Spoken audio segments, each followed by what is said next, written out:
গত ৯ ডিসেম্বর মুক্তি পাওয়া নায়ক শাকিব খানের ছবি ধূমকেতু ভুলে ভরা, এমনটাই দাবি হল ফেরত দর্শকের।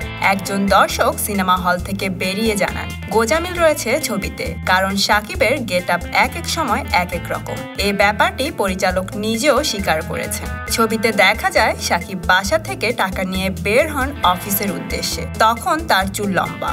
অফিসে যাওয়ার পর দেখা যায় শাকিবের চুল ছোট, ব্যাগ ব্রাশ করা।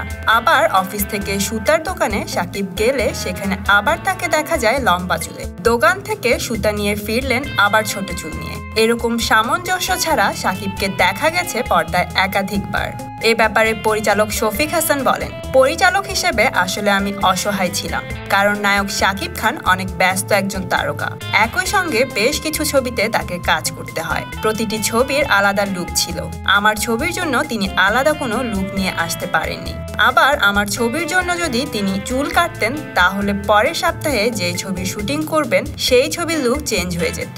আপাতত পরিচালকের কথা মতে শাকিবের ব্যস্ততার কারণে ছবিটি ভালোভাবে করতে পারেননি। তবে দোষ কি পরিচালকের নাকি শাকিবের, সেটা নিয়ে সবার কৌতূহল। আপনার ফেভারিট সেলিব্রিটির নতুন নতুন নিউজ আপডেট জানতে এখনই সাবস্ক্রাইব করুন স্টার গল্প চ্যানেলে।